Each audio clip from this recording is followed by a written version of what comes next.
هذا سائل يقول: أنا شاب ملتزم ولكنني لا أجد حلاوة الإيمان، وأنا دائما أحاسب نفسي وأتقرب ببر والدي، ولكني دائما أشعر بالحزن والضيق، مع أنني أتقرب إلى الله بالصلاة والجلوس في حلق الذكر وفي تحفيظ القرآن. وأخيرا يا شيخ، أنا أعلم أن الخلل من نفسي، ولكنني لا أدري أين هو الخلل الذي يجعلني دائما في حزن، وجزاكم الله خيرا.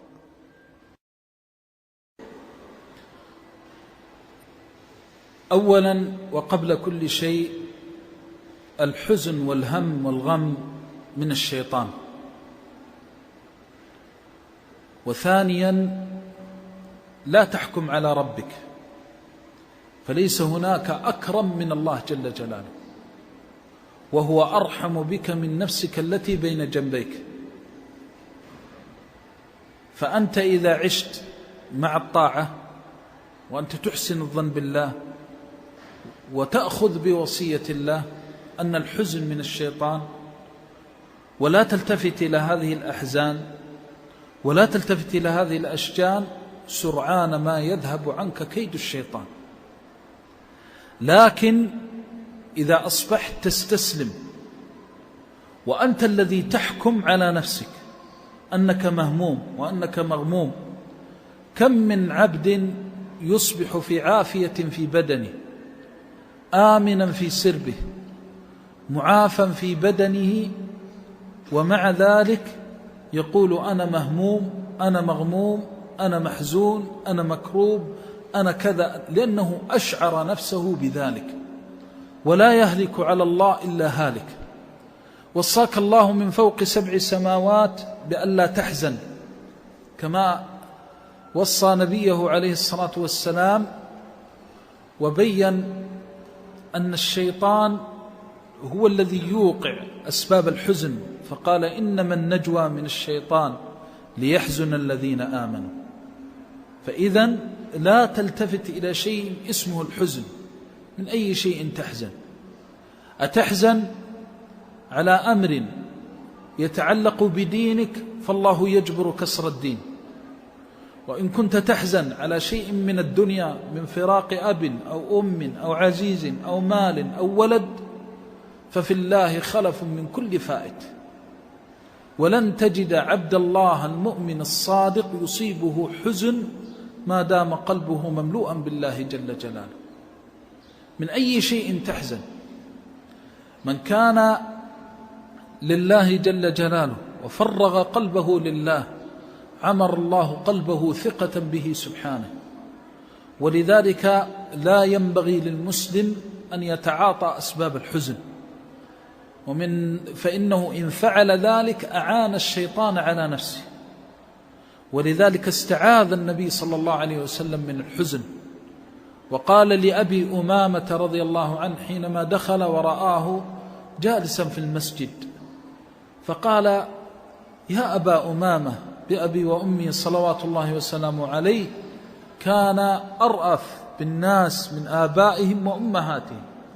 رأى هذا الصحابي جالسا في المسجد في ساعة غير ساعة الصلاة. وانظر إلى هذا النبي الكريم الذي شرفه الله وكرمه وجعله خاتم النبيين، ومع ذلك يتفقد أصحابه. قال: يا أبا أمامة، ما الذي أجلسك في المسجد في هذه الساعة؟ فقال: يا رسول الله، هموم غلبتني وديون ركبتني. فقال نبي الرحمة صلوات الله وسلامه عليه: أولا أدلك على كلمات إذا قلتهن أذهب الله همك وقضى دينك؟ قال: بلى يا رسول الله. قال: قل اللهم إني أعوذ بك من الهم والحزن، وأعوذ بك من العجز والكسل. انظر كيف قرن الحزن مع العجز والكسل. أعوذ بك من الهم والحزن، وأعوذ بك من العجز والكسل، وأعوذ بك من غلبة الدين وقهر الرجال. قال: فقلتهن، فنعم القائل ونعم ما قال. هؤلاء الصحابة الذين إذا سمعوا شيئا في كتاب الله اعتقدوه ونطقوا به ولكن بقلوب مؤمنة عامرة بالإيمان. ما قال والله ديني كثير كيف يقضى؟ هذه الكلمات تقضي ديني؟ أنا علي ملايين تقضي هذه الكلمات؟ نعم والله لو كانت عليك الدنيا وأضعافها لقضاها ربك، ما دام أن النبي صلى الله عليه وسلم يقول أنها ستقضى. يقول أنا مهموم محزون، هذه الكلمات تذهب الحزن؟ نعم، حينما تؤمن، حينما تسلم، لا عندما تعجز وتستسلم. الخلل ليس في هذا، الخلل أن عندك أذكار الصباح والمساء وأنت تسأل الله أن يعيذك من الحزن، وتسأل الله أن يذهب عنك الحزن. أعوذ بك من العجز والكسل والجبن، أعوذ بك من الهم والحزن، وأعوذ بك من العجز والكسل. فأنت تستعيذ بالله عز وجل من الحزن، لكن حينما تستعيذ بقلب ليس كما تستعيذ بلسان.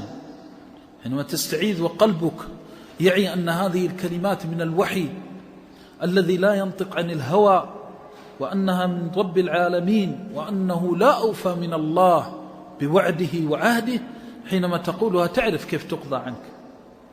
وأعرف رجلا ذات مرة أصابه حزن الدين، وقلت له هذا الحديث، وجاءني بعد فترة وجيزة وكانت عليه ملايين، ويقول والله حينما قلت لي كنت أستغفر الله، قال تسلط عليه الشيطان، كيف الملايين هذه تقضى بهذه الكلمات؟ نفس الذي كنا فيه. قال فتح الله علي بالفرج من حيث لا أحتسب، لكني حينما جاء قال كيف تقضى الملايين؟ قال قلت أعوذ بالله من الشيطان الرجيم، الله يبعث رسوله عليه الصلاة والسلام ليقول لنا هذا الكلام، والله لا يخلف الوعد أبدا، سأقوله ولزمها. يقول فيما يذكر 3 أيام كانت عليه ملايين، 3 أيام مدة وجيزة. بعض الناس يمكن ما يمر عليه يوم واحد، لكن التصديق والإيمان.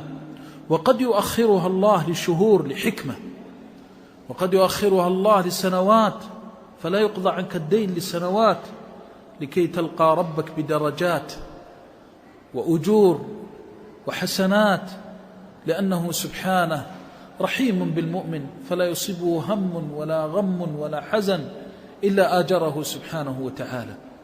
فأنت تؤمن إيمانا كاملا أن الحزن سيذهب.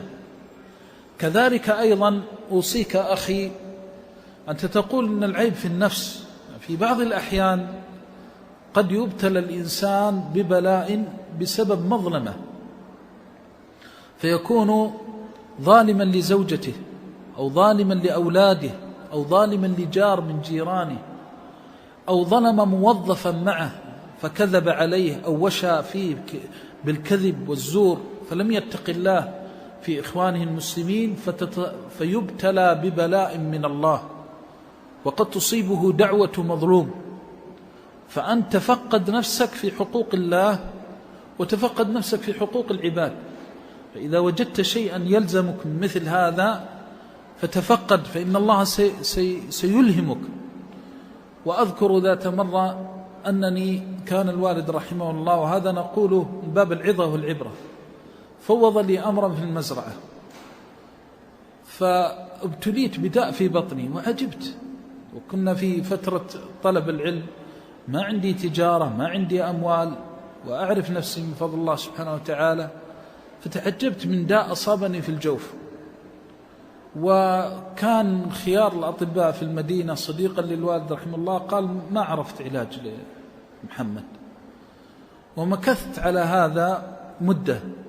فصليت وسألت الله عز وجل أن يرفع عني ما بي، وكان في نفسي إن كان في شيء يدلني عليه، فوالله الذي لا إله غيره ولا رب سواه، إني في يوم من أيام رمضان كان درس الوالد بعد الظهر، فخرجت إلى المزرعة، وفي المزرعة بهائم، يعني من فضل الله موجود العلف وموجود فأصلحه الله العامل، كان لا يعطي البهائم من البرسيم أو القت، كان يأخذ الأوراق الموجودة، أوراق أكياس الإسمنت ونحوها، لأنه يتكاسل، فيرميها للبهائم وتأكل هذه الأوراق. فجئت والله يشهد وإني في حرم رسوله، جئت شيء عجيب، خرجت فذهبت كأني أتصفح وأنظر ماذا في المزرعة، كأني أقاد إلى حظيرة البهائم وأقف عليها، فوالله ما وقفت عليها إلا وهي تتناوشني بالصياح.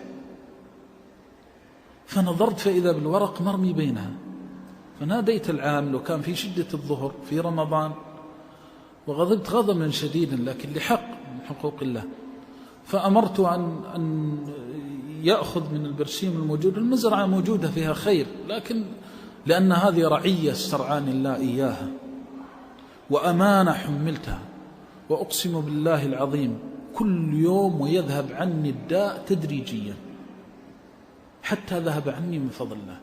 وهذا يقولها للعبرة، لا يظلم الله الناس، وإذا صدقت مع الله أن يدلك ويلهمك ويرشدك إلى سبب البلاء ستدل وترشد، لأن إن يصدق الله يصدق. فإذا وجدت أن هناك داء، هناك أمر يقلقك، فابحث عن جيرانك، ابحث عن إخوانك، ابحث عن من تعاملهم، وقد يكون هناك عبدا ظلمته أو منعته حقا من حقوقه، فإذا صدقت مع الله صدق الله معك. وأما إذا كان بذلت هذه الأسباب ووجدت أن هذا يتسلط عليك فإنه من الشيطان، وعليك أن تستديم ذكر الله عز وجل وتحافظ على أذكار الصباح والمساء. وإذا قلت الأذكار ينفعك الله بهن إذا قلتها بقلب وتدبرتها وتأملتها. نسأل الله بعزته وجلاله وعظمته وكماله أن يذهب عنا الهم والحزن، وأن يربط على قلوبنا بما ربط به على قلوب الصابرين الموقنين من أوليائه المتقين، إنه ولي ذلك والقادر عليه، والله تعالى أعلم.